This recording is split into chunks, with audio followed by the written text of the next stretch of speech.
বানৰ সংহাৰী ৰূপ অব্যাহত আছে। বান পৰিস্থিতি কিছু খাম কাটিছে যদিও এই মুহূৰ্তলৈকে কমা নাই বানাক্ৰান্তৰ দুৰ্দশা।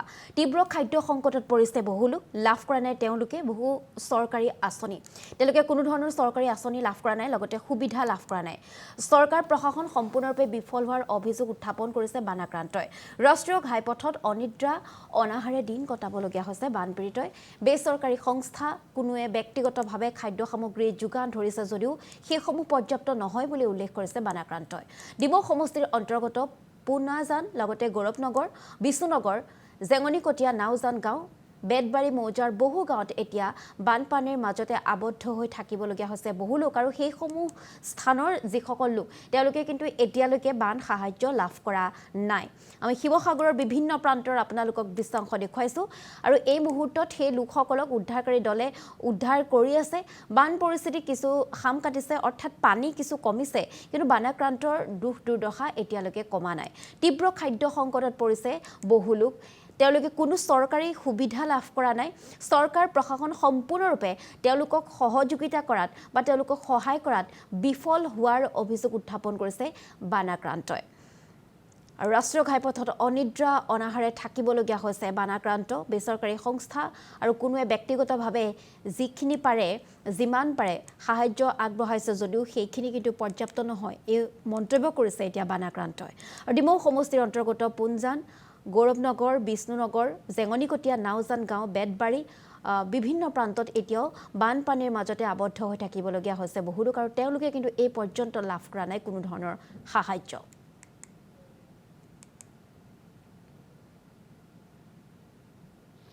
ঘৰত আজি 4 দিনৰ পৰা আমি ইয়াতে আছো।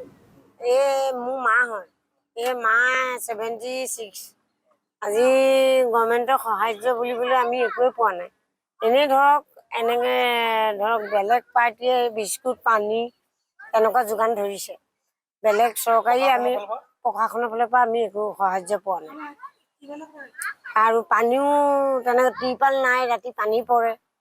তেনেকৈ কালি কিমান দবা পিটা বৰষুণ, ইমান গৰমত আমি হাইৱেড কৰি আছোঁ।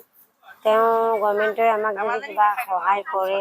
আৰু ঘৰত ইমানটো পানী, একো বস্তুৱে উলিয়াব নোৱাৰিলোঁ। ফ্ৰিজ উলিয়াব নোৱাৰিলোঁ, গড্ৰেজ উলিয়াব নোৱাৰিলোঁ, গড্ৰেজৰ কাপোৰ উলিয়াব নোৱাৰিলোঁ।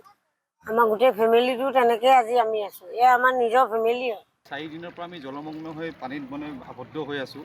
কিন্তু স্বেচ্ছাসেৱী সংগঠনবিলাকে পানী এটুপি যি দিছে তাৰ পৰাই আমি চলি আছোঁ, কিন্তু চৰকাৰীভাৱে একো সাহায্য নাই। ইতিমধ্যে ইয়াত আমাৰ এই অঞ্চলৰ বিধায়ক সুশান্ত বৰগোহাঁই ডাঙৰীয়াও ইয়াত নাই, DC আয়ুক্ত মহোদয়ো নাই, ASDC বাইদেউও নাই। প্ৰশাসন যন্ত্ৰৰ কোনো মানুহ ইয়াত আমি দেখিবলৈ পোৱা নাই। কালি গধূলি ইয়াত অলপ বাইট দিয়া হৈছিলে, 2-3জন সাংবাদিক আহিছিলে। তাৰপিছত আজি ৰাতিপুৱা দেখিলোঁ SDRFৰ এই নাও এখন খালি এনেকৈ লৈ গৈছোঁ, তাৰপৰা লগে লগে গুচি গ'লগৈ। তাৰপাছত আৰু একো নাই, বহুত মানুহ তাত আবদ্ধ হৈ আছে। জেগাডোখৰ নাম পুনজান পথ, এইটো ডিমৌ সমষ্টি, ডিমৌ সমষ্টি 95 নং ডিমৌ সমষ্টি। কোনে খবৰ কৰিব অহা নাই? কোনো অহা নাই। স্বেচ্ছাসেৱী সংগঠনবিলাকে যি পানী বটল, খোৱা বস্তু আৰু কোনো ৰিলিফ চিলিফ নাই? চৰকাৰে বহুত ৰিলিফ দিছে বুলি কৈছে। কোনো নাই, একো নাই পোৱা। আমাৰ এই ভুক্তভোগী বহুত আছে, এইও ভুক্তভোগী আছে, বহুত মানুহ ভুক্তভোগী আছে। আপোনালোকে সুধি ল'ব পাৰে, কিন্তু চৰকাৰীভাৱে একো আমি সাহায্য পোৱা নাই, ফুটা কৰি এটাও পোৱা নাই। স্বেচ্ছাসেৱী সংগঠনবিলাকে যি আমাক দি আছে, সেই তাৰ পৰাই আমি চলি আছোঁ। বিশেষকৈ এই সময়টোত খোৱা পানীৰ বহুত প্ৰয়োজন।